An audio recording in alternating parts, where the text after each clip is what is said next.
الحمدللہ رب العالمین والصلاة والسلام علی اشرف الانبیاء والمرسلین وعلی من تبعهم بإحسان الى یوم الدین اما بعد فاعوذ باللہ من الشیطان الرجیم بسم اللہ الرحمن الرحیم سبحانک لا علم لنا الا ما علمتنا انک انت العلیم الحکیم رب اشرح لی صدری ویسر لی امری واحلل عقدۃ فی لسانی یفقہوا قولی۔ سب طرح کی تعریفیں حمد و ثنا اللہ رب العالمین کے لیے ہے جو بڑا ہی مہربان اور نہایت رحم کرنے والا ہے۔ معزز حاضرین، اس وقت کئی ہفتوں کے بعد آپ لوگوں کے سامنے پھر دوبارہ حاضر ہوا ہوں۔ ایک سلسلہ ہم نے شروع کیا تھا ذمہ داران کے جانب سے مسجد کے، فضائل عشرہ مبشرہ، یعنی وہ 10 خوش نصیب صحابہ کرام رضوان اللہ علیہم اجمعین جن کے جنتی ہونے کی بشارت نبی صلی اللہ علیہ وسلم دنیا میں ہی دے گئے۔ اللہ کے رسول صلی اللہ علیہ وسلم اپنے زمانے میں 10 صحابہ کرام کے علاوہ اور بھی انوکھے چند صحابہ کرام ہیں جن کا ذکر کیا تھا۔ وقت اور حالات کے مناسبت سے ان کو بھی جنتی قرار دیا اللہ کے رسول صلی اللہ علیہ وسلم نے، ان سب چیزوں کو بھی ذکر کیا تھا۔ 10 صحابہ کرام میں سے آپ لوگوں کے سامنے ابو بکر صدیق رضی اللہ عنہ کے فضائل، ان کے مناقب، یہ سب چیزوں کا ذکر کر چکا تھا۔ اس سے پہلے نبی اکرم صلی اللہ علیہ وسلم نے 10 صحابہ کرام کو جنتی ہونے کی جو بشارت دیے تھے، ان میں سے ابو بکر صدیق رضی اللہ عنہ خلیفہ اول، ان کی حالات کا ذکر آپ لوگوں کے سامنے کر دیا۔ یہ بات ذہن میں رہے کہ جو میں نے ابو بکر صدیق رضی اللہ عنہ کے متعلق بتلایا ان کی فضیلت اتنی ہی ہے، یہ ایسی بات نہیں ہے، اور بھی ان کے فضائل ہیں، بے شمار ان کی خصوصیات ہیں جہاں تک ہم نہیں پہنچ سکے، جہاں تک ان فضائل، خصائل اور ان کی خصوصیات تلک ہماری رسائی نہیں ہو سکی، ہم وہ علم حاصل نہیں کر سکے، ورنہ ابو بکر صدیق رضی اللہ عنہ کی اور بھی بے شمار فضیلتیں ہیں۔ آج آپ لوگوں کے سامنے ابو بکر صدیق رضی اللہ عنہ کے بعد عمر بن خطاب رضی اللہ عنہ کے ذکر کرنے آئے ہیں۔ عمر بن خطاب رضی اللہ عنہ،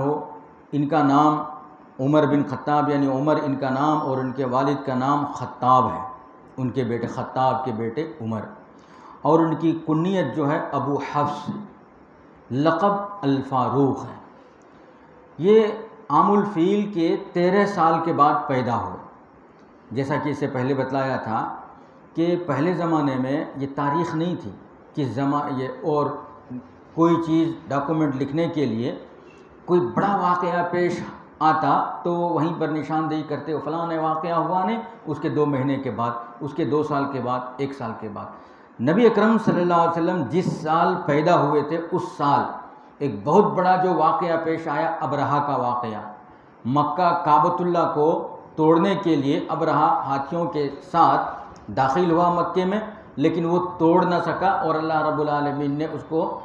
ریزہ ریزہ کر دیا، ان ہاتھیوں کو چھوٹے چھوٹے پرندے بھیج کر کے۔ تو یہ عرب میں بلکہ پوری دنیا میں بہت بڑا واقعہ تھا۔ اب کوئی معاملہ ہوتا تھا تو تاریخ کے لیے یہ کہہ دیتے تھے جس سال عام الفیل، فیل کے معنی ہوتا ہے ہاتھی، عام کے معنی ہوتا ہے سال، جس سال ہاتھی کا واقعہ پیش آیا اسی سال اللہ کے رسول صلی اللہ علیہ وسلم پیدا ہوئے۔ ابو بکر صدیق رضی اللہ عنہ کے متعلق بتلایا تھا کہ عام الفیل کے 3 سال کے بعد پیدا ہوئے تھے، یعنی نبی اکرم صلی اللہ علیہ وسلم سے ابو بکر صدیق رضی اللہ عنہ 3 سال کے چھوٹے۔ عمر بن خطاب رضی اللہ عنہ عام الفیل کے 13 سال کے بعد پیدا ہوئے۔ تو پتہ یہ چلا کہ ابو بکر صدیق رضی اللہ عنہ سے عمر بن خطاب رضی اللہ عنہ 10 سال کے چھوٹے، اور نبی اکرم صلی اللہ علیہ وسلم سے 13 سال کے چھوٹے تھے۔ یہ عمر بن خطاب رضی اللہ عنہ کی پیدائش نام رہا۔ اس طریقے سے عمر بن خطاب رضی اللہ عنہ جب زمانہ جاہلیت میں تھے، اسلام سے پہلے مکے میں جو تھے با اثر لوگوں میں شمار ہوتے تھے، بڑے لوگوں میں جانے جاتے تھے عمر بن خطاب رضی اللہ عنہ۔ بڑے لوگ جہاں پر اٹھتے بیٹھتے رائے مشورہ کرتے، جو ان کی محفلیں ہوتی، تجارتی کاروبار ہوتا، رائے مشورہ ہوتا یا کوئی مجلس منعقد ہوتی، ان بڑے لوگوں کی مجلسوں میں عمر بن خطاب رضی اللہ عنہ کا شمار ضرور ہوتا تھا۔ بڑے اثر و رسوخ تھے، بہت پہنچ تھے عمر رضی اللہ عنہ کے بڑے بڑے لوگوں کے پاس، اور بڑے لوگوں میں جانے جاتے تھے۔ عمر بن خطاب رضی اللہ عنہ کو اسلام میں جو آئے، اللہ کے نبی صلی اللہ علیہ وسلم نے رب العالمین سے عمر بن خطاب رضی اللہ عنہ کو مانگ کر کے لیا، دعا کے ذریعے سے، کہ عمر رضی اللہ عنہ کو اسلام کے لیے قبول کر لے اور اسلام میں ہمیں دے دے۔ اللہ رب العالمین سے دعا طلب کر کے رسول اکرم صلی اللہ علیہ وسلم نے مانگ کر لیا۔ اسلام سے پہلے، یعنی اسلام قبول کرنے سے پہلے، عمر بن خطاب رضی اللہ عنہ اسلام کے صرف مخالف نہیں تھے، بلکہ جو بھی اسلام قبول کرتے ان کو تکلیفیں بھی دیا کرتے تھے۔ ایک تو اسلام کے مخالف تھے، ساتھ ساتھ یہ معلوم ہو جاتا کہ کوئی اسلام قبول کر لیے ہیں تو ان کو بڑے تکلیف دیتے تھے اور دردناک خطرناک سزائیں بھی دیا کرتے تھے۔ عمر بن خطاب رضی اللہ عنہ اسلام سے پہلے، اور اسلام کی مخالفت بھی کرتے تھے، اسلام قبول کرنے والوں کو ستاتے بھی تھے عمر بن خطاب رضی اللہ عنہ۔ زنیرہ نامی ایک خاتون غلام خادمہ تھی عمر بن خطاب رضی اللہ عنہ کے، یہ اسلام قبول کر لی۔ قبول کر لینے کے بعد عمر رضی اللہ عنہ کو پتہ چلا، معلوم ہوا کہ خادمہ فلاں خادمہ زنیرہ رضی اللہ عنہ اسلام میں داخل ہو چکی ہیں۔ بے تحاشا ان کو مارتے ہیں، ستاتے ہیں، حتیٰ کہ مارتے مارتے تھک جاتے ہیں عمر رضی اللہ عنہ، لیکن مار کھانے والی خادمہ کے ایمان دیکھیے، وہ تھکتے نہیں ہیں۔ عمر بن خطاب رضی اللہ عنہ کہتے ہیں کہ کچھ دم لے لوں، آرام کر لوں، لیکن پھر ماروں گا میں، اور پھر مارا کرتے تھے۔ سیرت کی کتابوں میں زنیرہ رضی اللہ عنہ کا یہ واقعہ بڑی تفصیل کے ساتھ لکھا ہوا ہے۔ مصائب جس وقت بڑھ گئے، مکے کے اندر جو مسلمان آتے تھے تکلیفیں بڑھنے لگی، اور دن بدن صحابہ کرام کو جو تکلیفیں دیتے تھے اسلام قبول کرنے والوں کو، یہ سب دیکھتے تھے رسول اکرم صلی اللہ علیہ وسلم، بہت زیادہ تکلیف محسوس کرتے تھے اللہ کے رسول صلی اللہ علیہ وسلم، جو صحابہ کرام کو مکے کے لوگ تکلیف دیا کرتے تھے، اور ان تکلیف دینے والوں میں سے عمر رضی اللہ عنہ بھی تھے۔ ان حالات کو دیکھ کر کے نبی اکرم صلی اللہ علیہ وسلم ایک تو اپنے مشن میں، اپنے کام میں آگے بڑھ رہے ہیں، دوسری چیز اللہ کے جانب، اللہ کے پاس ہمیشہ دعا بھی کر رہے ہیں اسلام کو فروغ دینے کے لیے، اسلام کی ترقی کے لیے، اسلام کو بڑھانے کے لیے۔ اور اب اس وقت جب دیکھیں کہ مکے میں اہل ایمان کے مصائب کا دور بہت زیادہ بڑھ گیا ہے، تب اللہ کے رسول صلی اللہ علیہ وسلم اللہ کے پاس عمر بن خطاب رضی اللہ عنہ کو مانگتے ہیں دعا کے ذریعے سے، اور دعا اس طریقے سے کرتے ہیں: اللہم اعز الاسلام بعمر و ابن ہشام۔ ابو جہل کا دو بیٹے تھے مکے کے اندر جو بڑے اثر و رسوخ والے، بڑے زبردست ان کی پہنچ تھی، ایک ابو جہل، ہشام ان کے ابا کا نام، اس کے ابا کا نام ہشام، اور دوسری خطاب کے بیٹے عمر رضی اللہ عنہ۔ اللہ کے رسول صلی اللہ علیہ وسلم کے دعا مانگنے کا یہ انداز تھا، یہ ابو جہل یا عمر رضی اللہ عنہ، ان دونوں میں سے جو تیری نظر میں بہتر ہے، اچھے ہے، اسے اسلام کی توفیق دے دے، اس کے ذریعے سے اسلام کو تقویت پہنچا، قوت پہنچا، طاقت دے اے اللہ رب العالمین۔ اللہ کے حضور میں نبی اکرم صلی اللہ علیہ وسلم دعا مانگتے ہیں، ابو جہل کے حق میں تو نہیں، لیکن یہ دعا عمر بن خطاب رضی اللہ عنہ کے حق میں ضرور قبول ہوتی ہے، اور قبول ہو گئی، اور حضرت عمر رضی اللہ عنہ اسلام میں داخل ہوتے ہیں۔ اس طرح سے ایک اصول ہے عربی میں، خیارکم فی الجاہلیتی خیارکم فی الاسلام، نبی صلی اللہ علیہ وسلم نے بھی فرمایا کہ جو آدمی جاہلیت میں اپنے مذہب میں اچھے ہوتے ہیں اخلاق کے، وہ جب اسلام قبول کر لیتے ہیں اس میں بھی ان کی اچھائی جھلکتی ہے۔ کوئی غیر مسلم سے ہم ملاقات کریں گے، دیکھیں گے اسلام میں تو نہیں ہے، لیکن ان کے اخلاق، لوگوں کے ساتھ ملنا جلنا، اٹھنا بیٹھنا، ایک دوسرے کے تعاون کرنا، آج بھی ہمارے زمانے میں غیر مسلموں میں بھی کچھ لوگوں میں یہ صفات دیکھتے ہیں۔ تو جو لوگ اپنے مذہب میں جاہلیت میں اچھے ہوتے ہیں، جب وہ اسلام میں آ جاتے ہیں تو ان کی اچھائی اسلام میں بھی جھلکتی ہے۔ عمر بن خطاب رضی اللہ عنہ جاہلیت میں بھی جہاں اسلام کے ماننے والوں کو ستاتے تھے، ان کی اچھائیاں بھی بے شمار تھیں، لیکن جب اسلام میں لوگوں کو جو ستاتے تھے ان کا دل رہتے رہتے اسلام کی طرف مائل ہو چکا تھا، سمجھنے لگے تھے عمر بن خطاب رضی اللہ عنہ اسلام کو۔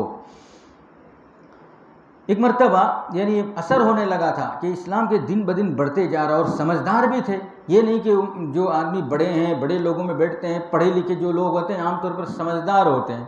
سمجھ بھی رہے تھے خواہ ہم لوگوں کو تکلیف دے رہے ہیں، آخر ہے کیا چیز، یہ چیز سمجھتے بھی تھے عمر بن خطاب رضی اللہ عنہ۔ ایک مرتبہ اللہ کے نبی صلی اللہ علیہ وسلم، عمر رضی اللہ عنہ ابھی اسلام نہیں قبول کیے ہیں، نبی اکرم صلی اللہ علیہ وسلم قرآن مجید کی تلاوت کر رہے تھے کعبۃ اللہ کے پاس، الحاقہ سورہ پڑھ رہے تھے، الحاقۃ ما الحاقہ وما ادراک ما الحاقہ۔ اس میں قیامت کے پورا تذکرہ، انسان کے حالات، کن کے پاس مانگنا، کس کے پاس گڑ گڑانا، پچھلے قوموں کی حالات، عاد اور سمود، جس کو اللہ نے کس کس انداز سے، جو قوت اور طاقت ولولہ والے تھے، ان کی سپر پاور طاقت تھی، ان لوگوں کو اللہ نے کیسا برباد کیا، ان تمام واقعات کا ذکر الحاقہ سورہ کے اندر اللہ نے ذکر فرمایا ہے۔ پھر اتنی بڑی بڑی قومیں، اس کو اللہ نے کیسے تہس نہس اور برباد کیا، کیسے عذاب نازل ہوئی، یہ سب چیزیں اس سورہ کے اندر ذکر ہے۔ اللہ کے رسول صلی اللہ علیہ وسلم جب اس سورہ کو تلاوت فرما رہے تھے تو عمر بن خطاب رضی اللہ عنہ کا ادھر سے گزر ہوا اور کچھ دیر رک گئی ان سب چیزوں کو سننے کے لیے۔ قرآن مجید کی آیت اچھی لگنے لگی، کیا کہ بڑے بڑے واقعات اور اچھی چیزوں کا ذکر تھا، عبرتناک سزائوں کا تذکرہ تھا، ان طاقتور قوموں کو کس طریقے سے برباد کیا، کیا کیا عذاب آئے، یہ سب چیزوں کا ذکر تھا۔ سننے لگے غور و خوض سے سننے کے بعد عمر بن خطاب رضی اللہ عنہ کے دل میں یہ خیال آیا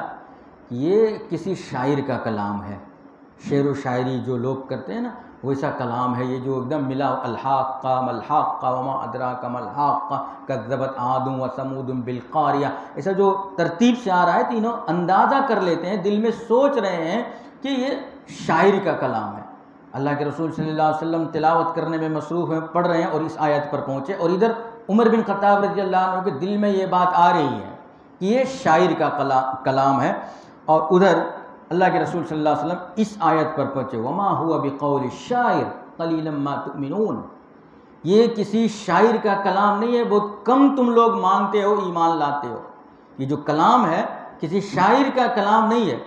ایک طرف سوچ رہے ہیں عمر رضی اللہ عنہ کے دل میں یہ بات آ رہی ہے کہ یہ جو سن رہا ہوں، مائل ہو رہا ہے ان کا دل، اور خود ہی اپنے دل کو تسلی دے رہے ہیں، اس پر ہم متاثر ہونے کی ضرورت نہیں ہے، یہ کسی شاعر کا کلام ہے، دل ہی دل میں اپنے دل کو تسلی دے رہے ہیں۔ پھر ادھر جس وقت اللہ کے رسول صلی اللہ علیہ وسلم اس آیت پر پہنچتے ہیں، وما هو بقول الشاعر، یہ کسی شاعر کا کلام نہیں ہے، کسی شاعر کی بات نہیں ہے، کسی شاعر کا پیش کردہ شعر نہیں ہے، اشعار نہیں ہے،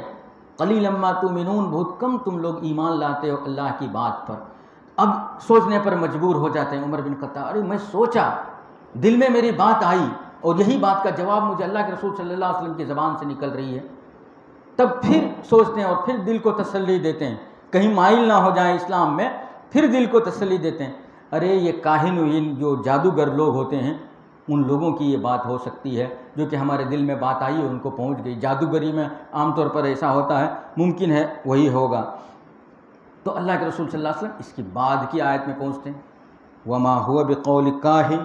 قلیلا ما تذکرون، اور یہ کسی جادوگر کا، کاہن کا کلام بھی نہیں ہے، بہت کم تم لوگ سمجھتے ہو۔ پھر اب اور سوچنے پر مجبور ہوگی کہ میرے دل میں بات آ رہی ہے اور میرے جواب جو ہے اللہ کے رسول صلی اللہ علیہ وسلم کے زبان سے نکل رہی ہے، ادھر مجبور ہو گئے اسلام کو سوچنے پر۔ پھر دل میں ہی سوچ رہے ہیں، کسی سے پوچھ نہیں رہے ہیں، یہ چھپ کر سن رہے ہیں اللہ کے رسول صلی اللہ علیہ وسلم کے کلام کو۔ تب یہ سوچتے ہیں آخر یہ کلام ہے کس کی، یہ آیات جو ہے قرآن مجید کی جو بات اللہ کے رسول صلی اللہ علیہ وسلم پڑھ رہے ہیں، یہ کلام، بات، یہ الفاظ ہیں کن کے؟ تنزیل من رب العالمین، اس کے بعد اللہ کے نبی صلی اللہ علیہ وسلم پڑھتے ہیں رب کے جانب سے نازل کیا ہوا کلام ہے یہ، جس پر ہم سب کو ایمان لانا ہے، یہ بتلا رہے ہیں، یہ آیات پڑھ رہے تھے۔ آدھا یہیں پر مائل ہو گئے عمر بن خطاب رضی اللہ عنہ اسلام کے جانب۔ تو اس طرح سے جاہلیت میں رہنے کے باوجود، اسلام قبول نہیں کرنے کے باوجود لوگوں کو تکلیف بھی دیتے تھے، لیکن دل تھوڑا تھوڑا مائل ہوتا جا رہا تھا۔ تو ایک مرتبہ باہر تھے عمر رضی اللہ عنہ، کسی سفر سے واپس آ رہے تھے۔ سفر سے واپس آتے وقت جب نبی صلی اللہ علیہ وسلم کے زمانے میں پہلے اسلام کی دعوت دیے، دار ارقم میں، ارقم ایک صحابی کا نام ہے، ان کے گھر میں چھپ کر کے اسلام کی تبلیغ کرتے تھے، اور پھر ایسا ہی دن بدن بڑھتا گیا تو لوگ مکہ کو چھوڑ کر کے مکے کے لوگوں کے ظلم سے بچنے کے لیے مکے سے ہجرت کر کے جہاں کسی اور شہر میں جا کر کے پناہ لیتے تھے جہاں وہ اطمینان سے اللہ کی عبادت کر سکے۔ تو دن بدن کوئی نہ کوئی آج ہجرت کر رہے ہیں، کبھی یہ ہجرت کے کبھی انفرادی ہجرت، کبھی جماعت کے ساتھ ہجرت لوگ کر رہے ہیں۔ اکثر اور بیشتر شاہ نجاشی بادشاہ کے گاؤں کے طرف، شام کے طرف بھی ہجرت کر کے صحابہ کرام گئے۔ تو ان میں سے ایک صحابی لیلہ اور عامر رضی اللہ عنہ، لیلہ ایک صحابیہ کا نام ہے، یاد رکھیں، ان کے شوہر عامر رضی اللہ عنہ، یہ میاں بیوی دونوں نکل رہے تھے سفر پر، یہ ہجرت کے لیے نکل گئے تھے۔ عمر بن خطاب رضی اللہ عنہ واپس آ رہے تھے کہیں سفر سے، راستے میں ملے، مکے کے بہت باہر دور میں ملے۔ اب عام طور پر ہم لوگ بھی کہیں باہر رہتے ہیں، ہمارے بستی کے کوئی کہیں مل گئے، کہیں گئے دوسرے شہر میں کوئی مل گئے، بڑی خوشی ہوتی ہے۔ دوسرے گاؤں میں اگر مل گئے تو آپ بھی ہمارے شہر کے ہی ہیں کیا، ماشاءاللہ۔ تو کوئی بھی ہو آدمی، مسلمان ہو غیر مسلم ہو، گاؤں کے رہنے سے، علاقے کے رہنے سے دوسرے شہر میں اگر ملاقات ہو جائے الگ خوشی ہوتی ہے، الگ طریقے سے خوشی حاصل ہوتی ہے۔ عمر رضی اللہ عنہ نے ان کا دیکھا، یہ تو مکے کے دونوں ہیں میاں بیوی، پہچان کیے، بات چیت ہوئی، اور جو طریقہ ہوتا ہے کسی سے ملنے کا وہ سب ابتدائی کلام ہوئے، بات چیت ہوئے۔ کدھر کا ارادہ ہے پوچھے عمر بن خطاب رضی اللہ عنہ ان دونوں میاں بیوی سے۔ تو انہوں نے کہا کہ مکے والوں نے ہم لوگوں کی زندگی گزارنا مشکل کر دیا ہے، اپنی جان کی حفاظت کے لیے اور ایمان پر رہنے کے لیے، اللہ کی عبادت کے لیے ہم اپنے در و دیوار کو چھوڑ کر کے کسی اور شہر کو جانے کے لیے مکے والوں کے ظلم کی وجہ سے مجبور ہو گئے۔ ابھی عمر رضی اللہ عنہ اسلام نہیں قبول کیے ہیں۔ عمر بن خطاب رضی اللہ عنہ کہتے ہیں صحبکم اللہ، اللہ تمہارے ساتھ رہے،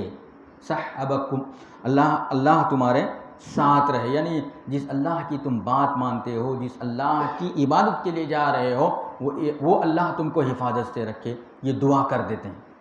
اب یہ میاں بیوی دونوں حیران ہوتے ہیں، عمر بن خطاب رضی اللہ عنہ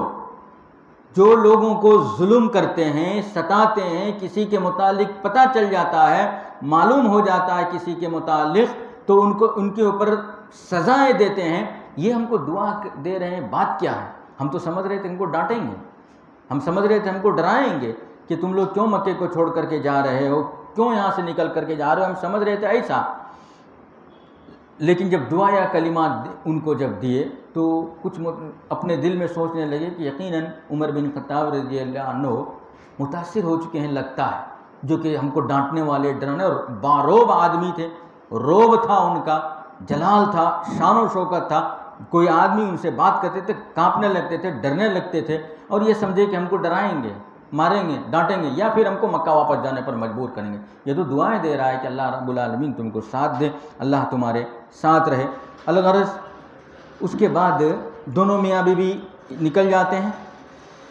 عمر بن خطاب رضی اللہ عنہ مکے چلے جاتے ہیں۔ اب میاں بیوی میں بات ہوتی ہے، بات کیا ہوتی ہے کہ یہی اچھا تاثر، گڈ فیڈ بیک،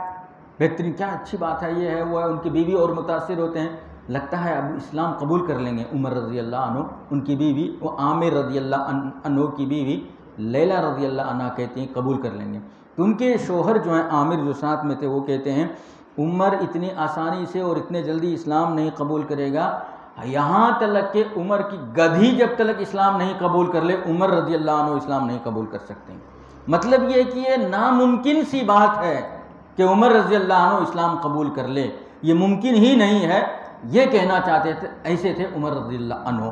پھر انہی کو عمر رضی اللہ عنہ کو ہی اللہ رب العالمین سے نبی اکرم صلی اللہ علیہ وسلم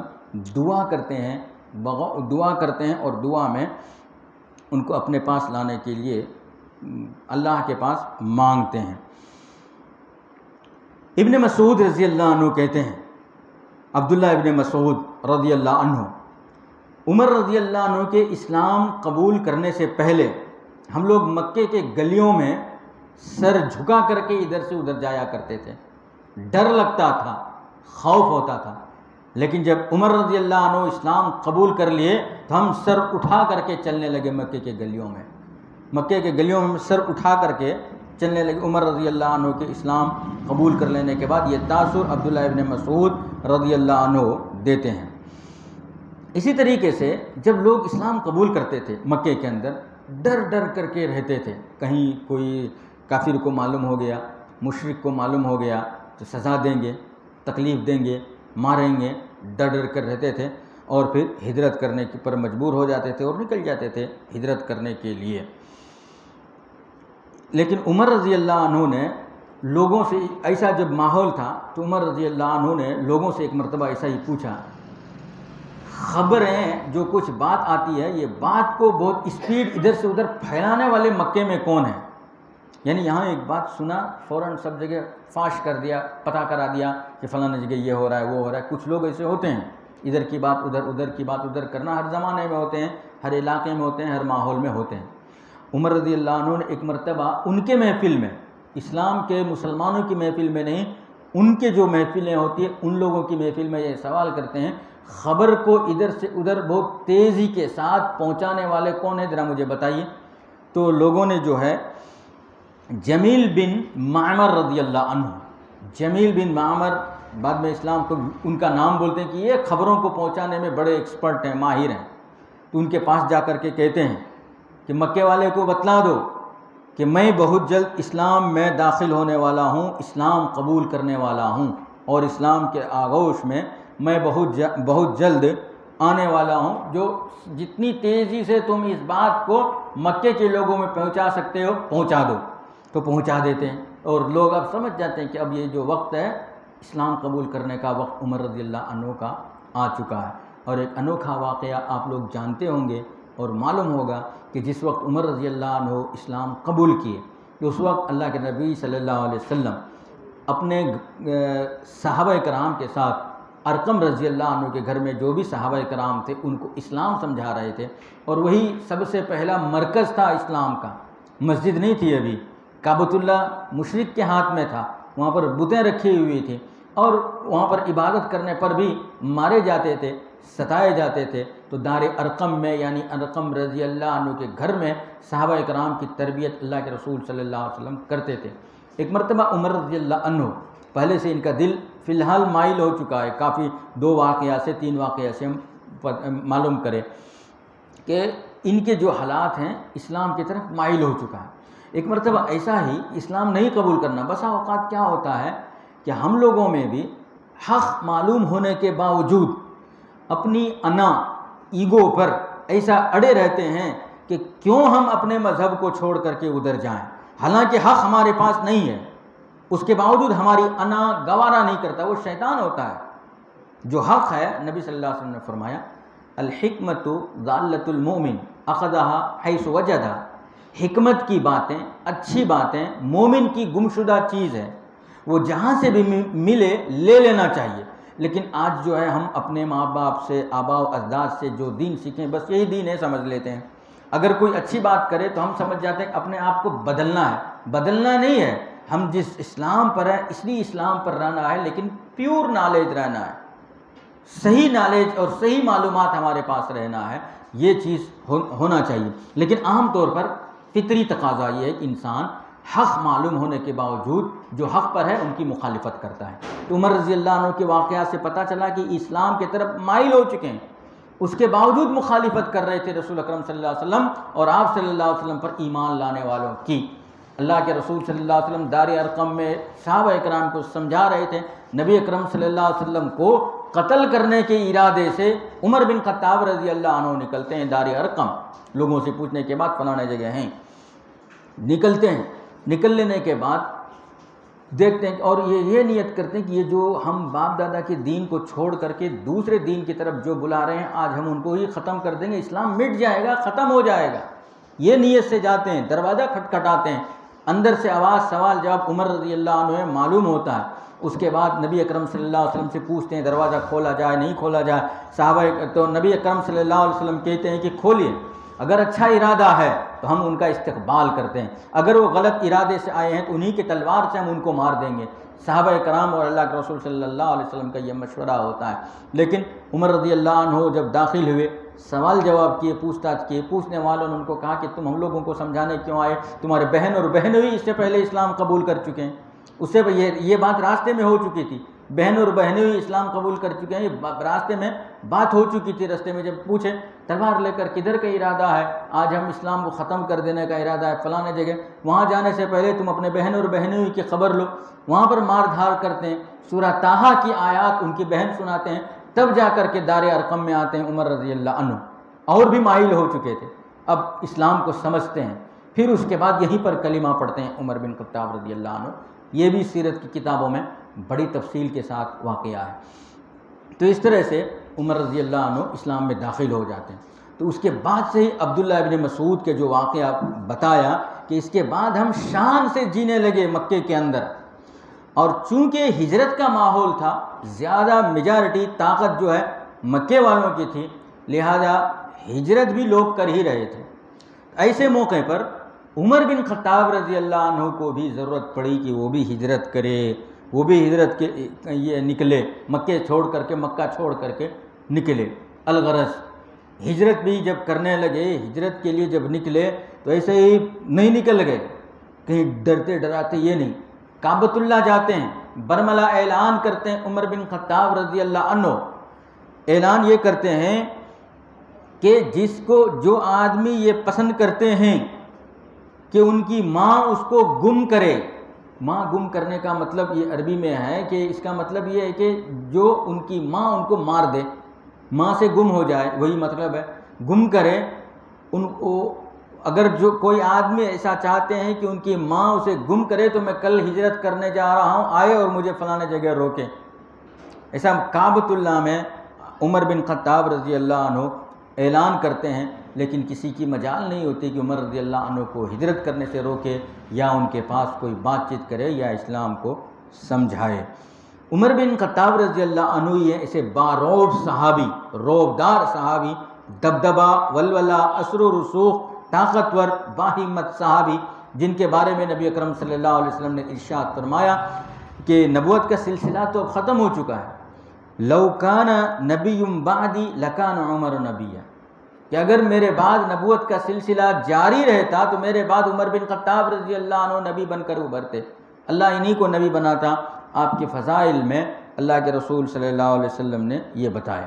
اور روب عمر رضی اللہ عنہ کا صرف انسان کوئی آدمی دیکھے ان سے تھر تھرانے لگے، ڈرنے لگے، گھبرانے لگے، انسان کی ہی بس کی بات نہیں ہے، شیطان بھی عمر بن خطاب رضی اللہ عنہ سے ڈرا کرتا تھا۔ عمر رضی اللہ عنہ جب کسی گلی سے گزر جاتے، شیطان کو جرت نہیں ہوتی، مجال نہیں ہوتا کہ اس گلی سے گزرے جس گلی سے عمر بن خطاب رضی اللہ عنہ کا گزر ہوا ہے۔ کبھی کبھار ایک گلی سے اگر عمر بن خطاب رضی اللہ عنہ گزرتے تھے تو اپنے راستہ بدل لیا کرتا تھا شیطان، اور دوسری گلی سے گزرتا تھا، خوف سے، ڈر سے، ان کے روب سے، عمر رضی اللہ عنہ کے روب سے۔ نبی اکرم صلی اللہ علیہ وسلم جہاں پر یہ فضیلت عمر بن خطاب رضی اللہ عنہ کے متعلق بتلاتے ہیں کہ میرے بعد اگر کوئی نبی ہوتے اور نبوت کا سلسلہ جاری رہتا تو عمر بن خطاب رضی اللہ عنہ ہوتے، یہ فضیلت ہے عمر رضی اللہ عنہ کے متعلق۔ اسی طریقے سے اور بھی فضائل بیان فرمائے اللہ کے رسول صلی اللہ علیہ وسلم۔ ایک بخاری کی حدیث ہے، فضائل عمر بن خطاب رضی اللہ عنہ کے مناقب میں حدیث ہے، نبی اکرم صلی اللہ علیہ وسلم فرماتے ہیں کہ میں ایک خواب دیکھا۔ ایک اور روایت میں آتا ہے یہی واقعہ معراج کے موقع میں پیش آئے، ایک ہی بات ہے، دو واقعہ آتا ہے، دو روایت آتی ہے، لیکن واقعہ ایک ہی ہے، روایات دو ہیں۔ ایک روایت خواب دیکھا نبی صلی اللہ علیہ وسلم فرماتے ہیں، اور ایک روایت میں معراج کے وقت میں ایسا واقعہ پیش آیا میرے ساتھ، یہ فرماتے دونوں صحیح ہے اپنی جگہ پر، واقعہ ایک ہی ہے۔ ممکن ہے خواب میں بھی دیکھے ہوں گے، کیوں؟ اس لیے کہ انبیاء کے جو خواب ہوتے ہیں وہ وحی کا بدل ہوتا ہے، وحی اور خواب میں کوئی فرق نہیں ہوتا، انبیاء کرام کے وہ بھی وحی ہے۔ اور پھر معراج کے موقع پر بھی دیکھے ہوں گے، واقعہ یہی ہے۔ تو واقعہ یہ ہے کہ اللہ کے رسول صلی اللہ علیہ وسلم فرماتے ہیں خواب دیکھا کہ جنت میں ایک شاندار عالی شان محل بنا ہوا ہے۔ میں نے جو ذمہ دار تھے فرشتے، میں نے ان سے پوچھا جنت میں اتنی شاندار جو اور بہترین عمارت کس کی ہے، محل کس کا ہے؟ بتلایا گیا کہ عمر بن خطاب کے لیے یہ محل ہے، کیونکہ جنت میں بنا کر عشرہ مبشرہ، جنتی جن کے ہونے کی ضمانت اللہ کے رسول صلی اللہ علیہ وسلم نے دنیا میں دے دیے۔ صرف جنتی ہی نہیں ہے بلکہ جنت میں ان کے لیے محل بنا کر کے بھی اللہ رب العالمین نے رکھا ہوا ہے۔ اس کے بعد نبی اکرم صلی اللہ علیہ وسلم کی یہ آرزو ہوئی، خواہش ہوئی کہ میں اس محل میں داخل ہوں اور دیکھوں اندر کے حالات کیسے ہیں، کیسے بنا کر کے رکھے ہوئے ہیں۔ ایک کنیز خاتون تھی، میں اس محل کے اندر وضو کر رہی تھی، اور نبی اکرم صلی اللہ علیہ وسلم بیان فرماتے ہیں اس محل میں باہر بازو ایک خاتون وضو بنا رہی تھی۔ تو میں نے پوچھا یہ کون ہے؟ بتانے والوں نے بتایا، فرشتوں نے، کہ عمر بن خطاب رضی اللہ عنہ کی بیوی ہے۔ نبی اکرم صلی اللہ علیہ وسلم پھر اندر جانے کا جو ارادہ تھا وہ بند کر دیا، ارادہ کو ختم کر دیا اور نہیں داخل ہوئے۔ عمر رضی اللہ عنہ سے جب اس بات کا، اس خواب کا ذکر کیے تو عمر رضی اللہ عنہ سے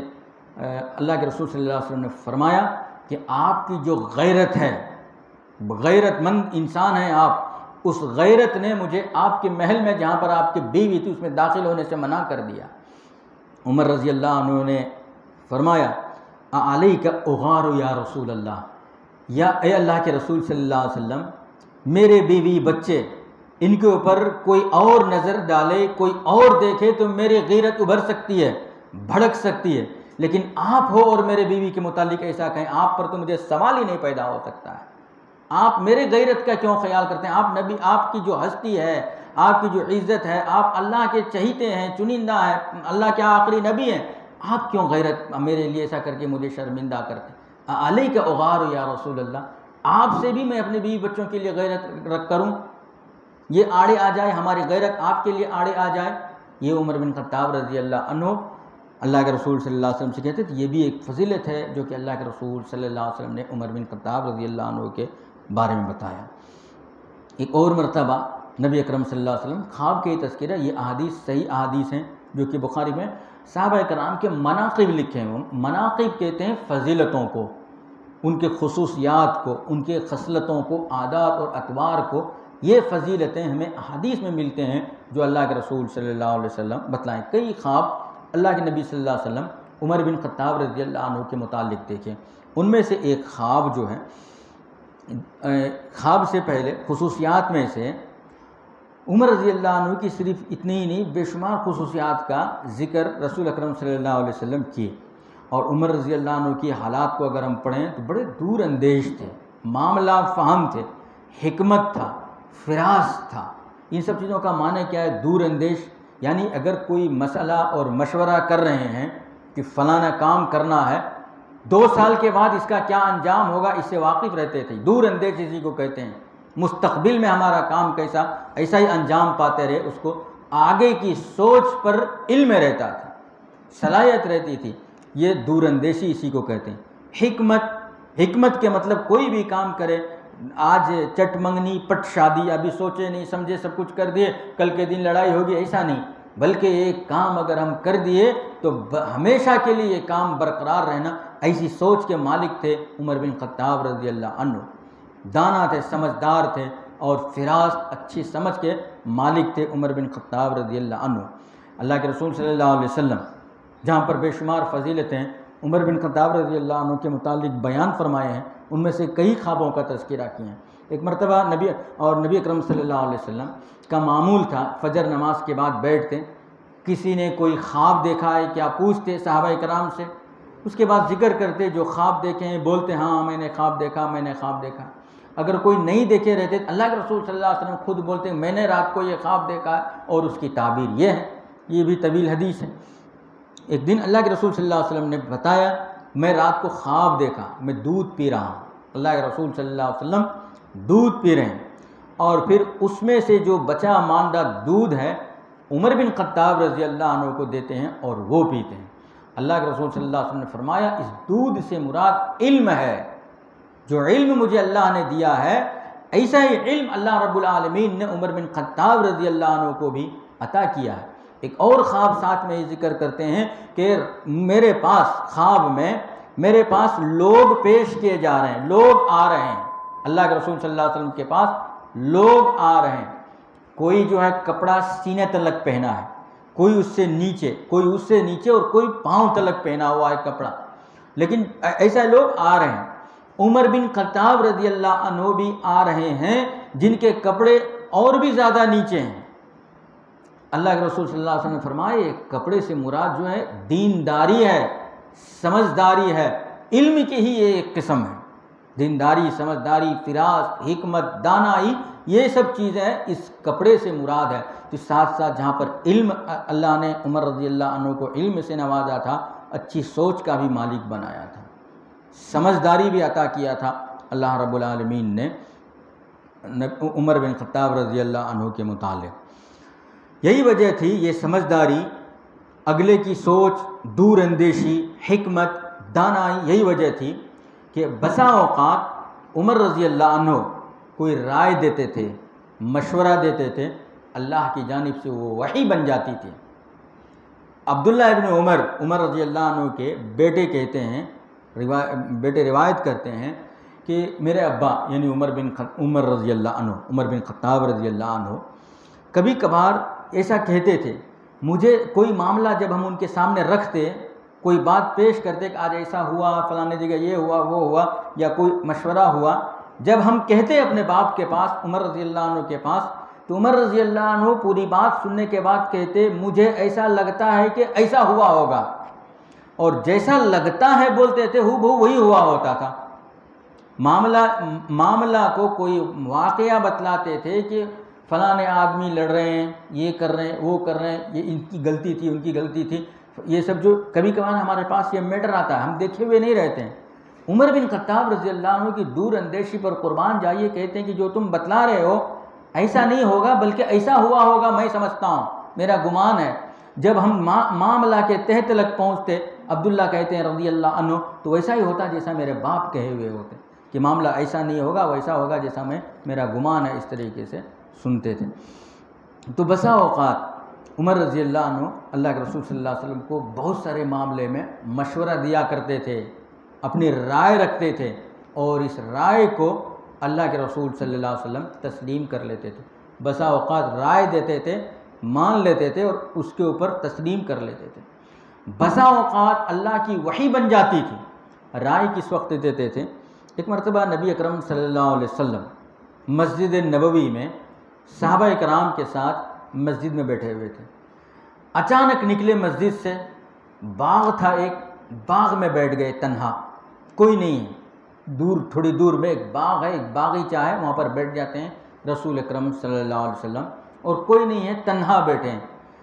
یہ محفل میں جو اچانک چلے گئے ہیں اٹھ کر کے،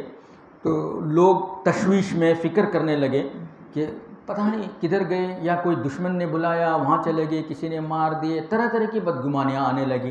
تشویش میں مبتلا ہو گئے، کیونکہ ابھی محفل میں بیٹھے ہوئے تھے، اچانک نکل کے چلے گئے، کہاں گئے ہوں گے، کدھر گئے ہوں گے، سوچنے لگے، سمجھنے لگے اور بات چیت کرنے لگے، تشویش میں مبتلا تھے، سوچ و فکر میں مبتلا تھے صحابہ کرام۔ سب سے پہلے ابو ہریرہ رضی اللہ عنہ مسجد سے نکلتے ہیں، مسجد نبوی سے نکلتے ہیں ڈھونڈنے کے لیے نبی اکرم صلی اللہ علیہ وسلم۔ سامنے کے ایک باغ میں اللہ کے نبی صلی اللہ علیہ وسلم تنہا بیٹھے ہوئے ہیں۔ ابو ہریرہ رضی اللہ عنہ ان کے پاس جاتے ہیں، سلام کلام کرتے ہیں، بات چیت ہوتے ہیں، اور اس وقت بخوشی، ایک دم خوشحالی کے ساتھ نبی اکرم صلی اللہ علیہ وسلم ہنسی خوشی ایک بات بتلاتے ہیں ابو ہریرہ رضی اللہ عنہ سے کہ امت کو یہ بات کہہ دو، جس آدمی نے بھی شہادت لا الہ الا اللہ کی شہادت دی، گواہی دی لا الہ الا اللہ کی، وہ جنت میں داخل ہو گیا۔ من قال لا الہ الا اللہ دخل الجنہ، جس آدمی نے اس کلمہ کی گواہی دی وہ جنت میں داخل ہو گیا۔ یہ اور اللہ کے رسول صلی اللہ علیہ وسلم اپنی جوتیاں دیتے ہیں، دونوں جوتیاں دیتے ہیں، یہ جوتیاں لے کر جاؤ اور لوگوں کو یہ خوشخبری سنا دو۔ بڑے خوشی کے ساتھ نبی اکرم صلی اللہ علیہ وسلم بھیجتے ہیں ابو ہریرہ رضی اللہ عنہ کو۔ جوتیاں دینے کا کیا مطلب ہے ان کے حوالہ کرنے کی؟ یہ جوتیاں کوئی اور مقصد نہیں ہے، مقصد یہ ہے کہ یقین کے لیے کہ میں جہاں سے آ رہا ہوں دیکھو ان کی جوتیاں میرے ساتھ ہیں، کہ میں اللہ کے رسول صلی اللہ علیہ وسلم کے پاس سے ہی آ رہا ہوں، اور اس کی نشانی دیکھیں اللہ کے رسول صلی اللہ علیہ وسلم کی جوتیاں میرے پاس ہیں، یعنی میں جھوٹ نہیں بول رہا ہوں، بالکل صحیح بول رہا ہوں کہ اللہ کے رسول صلی اللہ علیہ وسلم نے یہ بات کہی ہے۔ اس کے بعد خوشی خوشی دے رہے ہیں لوگوں کو، خوشخبری دے رہے ہیں، دیتے عمر بن خطاب رضی اللہ عنہ کے پاس یہ خوشخبری آ گئی۔ عمر بن خطاب رضی اللہ عنہ ابو ہریرہ رضی اللہ عنہ کو بڑے زور سے سینے میں ایک گھونسا مار دیا۔ عمر بن خطاب رضی اللہ عنہ نے زور سے، اور اس مار میں گر گئے، اٹھے، تل ملاتے ہوئے، ڈگمگاتے ہوئے اٹھے، رونے لگے، روتے روتے سیدھا اللہ کے رسول صلی اللہ علیہ وسلم کے پاس پھر اسی جگہ پہنچے جہاں پر بیٹھے ہوئے تھے نبی اکرم صلی اللہ علیہ وسلم، اور شکایت کے عمر بن خطاب رضی اللہ عنہ کے بارے میں کہ آپ نے خوشخبری سنانے کے لیے کہا، میں نے خوشخبری سنا دیا، اس کے عوض میں انہوں نے مارا، اور وہ آ بھی رہے ہیں یہاں پر۔ عمر بن خطاب رضی اللہ عنہ ادھر آ رہے ہیں، آئے، اللہ کے رسول صلی اللہ علیہ وسلم نے پوچھا کیا معاملہ ہے؟ یہ تو میں نے ہی کہا تھا۔ اللہ کے نبی صلی اللہ علیہ وسلم نے کہا کہ عمر بن خطاب رضی اللہ عنہ نے پوچھا کیا آپ نے یہ کہنے کے لیے ان کو کہا ہے؟ نبی صلی اللہ علیہ وسلم نے تصدیق کی، بالکل کہا ہے۔ مارنے کی کیا وجہ تھی؟ رائے مشورہ دیا کرتے تھے عمر بن خطاب رضی اللہ عنہ، جو میں بات بتلایا وہی چیز کہنا چاہتا ہوں، اور رائے دیتے ہیں نبی اکرم صلی اللہ علیہ وسلم کو۔ آپ نبی ہیں، اس کے بعد آپ جو یہ پیغام لوگوں میں عام کرنے لگیں گے، جس آدمی نے لا الہ الا اللہ کہا، لا الہ الا اللہ کی گواہی دے دیا، وہ جنت ہے، تو اسی پر لوگ دار و مدار کر لیں گے، عمل کرنا چھوڑ دیں گے، علم حاصل کرنا چھوڑ دیں گے۔ تو اس لیے صرف اسی پر لوگ دار و مدار نہ کرے، اس وجہ سے اس کو فی الوقت پھیلانے کی ضرورت نہیں ہے، بلکہ کبھی بھی پھیلانے کی ضرورت نہیں ہے، اگرچہ کہ یہ بات صحیح ہے۔ نبی اکرم صلی اللہ علیہ وسلم کو یہ بات پسند نہ آئی، اور پھر اس کو روایت کو چھوڑ دیے، لوگوں کو خوشخبری سنانے کا کام بند کر دیے۔ تو پتہ یہ چلا کہ یہ دور اندیشی، اسی کا نام دور اندیشی ہے۔ کہاں تک سوچیں کہ کوئی لا الہ، یہ حدیث پڑھے گا، حدیث پڑھنے کے بعد جس آدمی نے لا الہ الا اللہ کہا، مان لیا، بس وہ تو جنت میں چلا ہی جائے گا، ایمان آ گیا اس کے اندر، اب عمل کرنا چھوڑ دے گا۔ جب عمل نہیں کرے گا، علم حاصل نہیں کرے گا، اسلام پھیلے گا کیسے؟ اتنے دور تک عمر بن خطاب رضی اللہ عنہ سوچا کرتے تھے، سوچتے تھے، اتنے بڑے سوچ کے مالک تھے عمر رضی اللہ عنہ۔ تو بسا اوقات رائے دیتے تھے، مشورہ دیتے تھے، اللہ کے رسول صلی اللہ علیہ وسلم ان کے رائے اور مشورے کو قبول کر لیا کرتے تھے۔ اس کے علاوہ کبھی کبھار عمر رضی اللہ عنہ نبی اکرم صلی اللہ علیہ وسلم کو کوئی مشورہ دیتے تھے، وہ وحی بن جاتی تھی۔ اللہ کے نبی صلی اللہ علیہ وسلم نے ارشاد فرمایا کہ ہر امت میں، ہر نبی کے لیے ان کی امت میں کسی آدمی کو الہامی اللہ پیدا کرتا ہے۔ الہام کسے کہتے ہیں؟ الہام جو ہے وحی کی ایک قسم ہے۔ کوئی نیک ہیں، متقی ہیں، پرہیزگار ہیں، اللہ رب العالمین کی جانب سے ان کو علم ہو جاتا ہے، اس کو الہام کہتے ہیں، اور یہ اللہ کی جانب سے ہوتا ہے، ان کا کوئی کمال نہیں ہے۔ الہام ہر نبی کے زمانے میں کوئی نہ کوئی رہتے تھے۔ عمر بن خطاب رضی اللہ عنہ کے بارے میں نبی اکرم صلی اللہ علیہ وسلم نے فرمایا کہ عمر رضی اللہ عنہ الہامی شخصیت ہیں،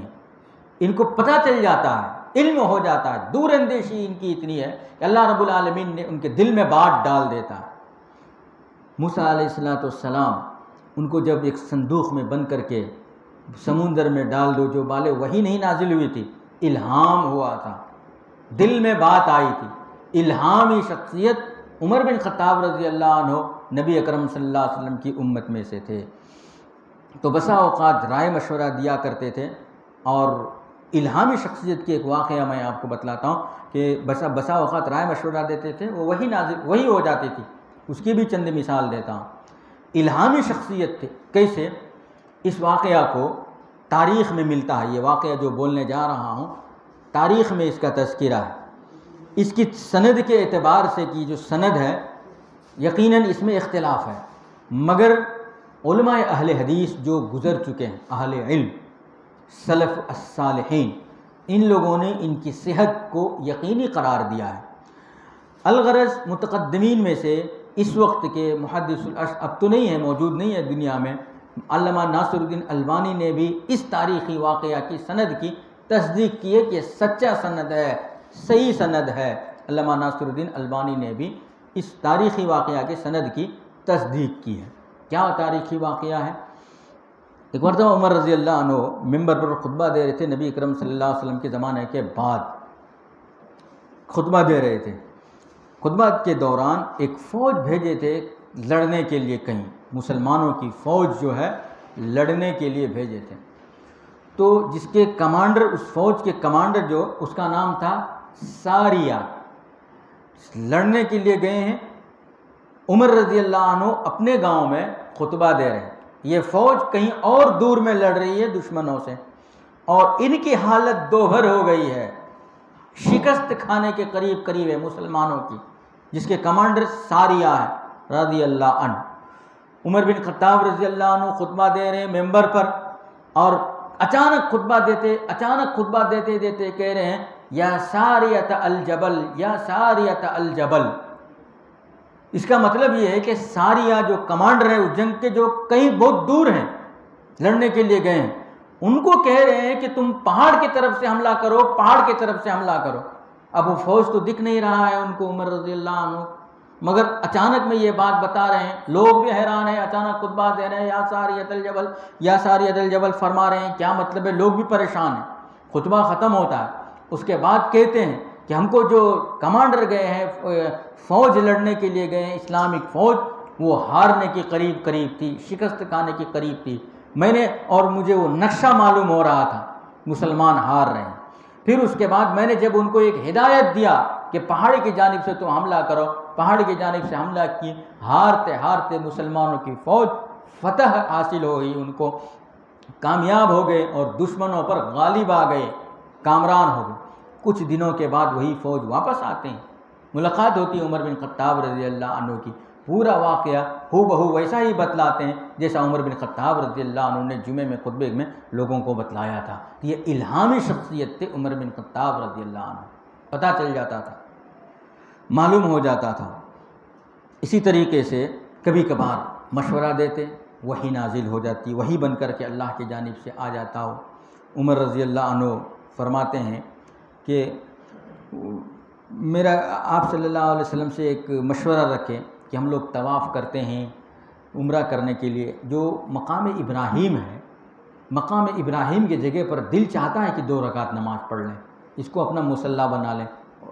طواف کرنے کے بعد، عمرہ کرتے سمے، یا جب بھی ہم وہاں پر پہنچیں تو اس جگہ ہم 2 رکعت نماز پڑھ لیں، ایسا میری خواہش ہے۔ لیکن ابھی کوئی وحی نہیں نازل ہوئی ہے۔ رسول اللہ صلی اللہ علیہ وسلم ان کو حتمی جواب یعنی گھٹ جواب نہیں دیے ہیں کہ نہیں رکھ لو یا نہیں رکھ لو، کچھ بھی جواب نہیں دیں۔ میرا مشورہ ہے کہ اگر آپ ایسا لوگوں کو حکم دیں تو بہت اچھا رہے گا۔ ابھی اللہ کے رسول صلی اللہ علیہ وسلم کا جواب آیا ہی نہیں کہ اللہ رب العالمین کی جانب سے جواب آتا ہے وَاتَّخِذُوا مِن مَقَامِ إِبْرَاهِيمَ مُصَلًّى، یہ مقام ابراہیم کو 2 رکعت نماز پڑھنے کے لیے تم بنا لو، مصلی بنا لو مقام ابراہیم کو۔ ادھر عمر رضی اللہ عنہ کی اس فرش پر روئے زمین پر مشورہ آتا ہے، عرش سے وہی چیز وحی بن کر کے نازل ہوتی ہے۔ یہ شان تھی عمر رضی اللہ عنہ کی، یہ خصوصیات تھی عمر بن خطاب رضی اللہ عنہ کی۔ آپ رضی اللہ عنہ کے عمر رضی اللہ عنہ نبی اکرم صلی اللہ علیہ وسلم کے پاس ایک اور مشورہ رکھنے، بے شمار مشورے ہیں جو کہ نبی اکرم صلی اللہ علیہ وسلم سے پاس رکھے، اور وہ چیز یہ بن گئی، وحی بن گئی۔